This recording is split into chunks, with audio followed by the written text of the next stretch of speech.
குமரன் ஆஸ்பத்திரியில சீரியஸான கண்டிஷன்ல எமர்ஜென்சி வார்டுல இருக்காரு.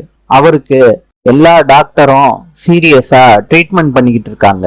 ஆனந்தி குமரன் நல்லா இருக்கணும்னு அம்மனை நினைச்சுக்கிட்டு வேண்டுதலை நிறைவேற்றுறதுக்காண்டி மிளகாய அரைச்சு அவங்க மூஞ்சில தடவிக்கிட்டு அம்மன் முன்னாடி குமரன் நல்லா இருக்கணும்னு வேண்டிக்கிறாங்க.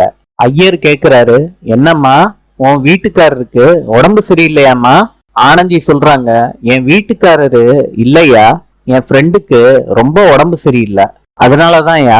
பூசாரி சொல்றாரு, இந்த பரிகாரம் புருஷனுக்காண்டி பொஞ்சாதி பண்ண வேண்டிய பரிகாரமா அது. ஆனந்தியோட ஃப்ரெண்டு இத கேட்டுட்டு என்னடி இது அப்படின்னு கேக்குறாங்க. ஆனந்தி பரிகாரத்தை பாதியிலே நிறுத்தக்கூடாதுன்னு பூசாரி கிட்ட தீச்சட்டிய வாங்கிட்டு பரிகாரத்தை நிறைவேற்றுறதுக்கு கோயில சுத்தி புரவாரம் வர்றாங்க. ஆனந்தியால தொடர்ந்து அந்த தீச்சட்டிய ஏந்திக்கிட்டு நடக்க முடியல. குமரனை நினைச்சுக்கிட்டு பரிகாரத்தை முடிக்கணும்னு கோயில சுத்தி வர்றாங்க. ஆனந்தி. நாளை சந்திப்போம்.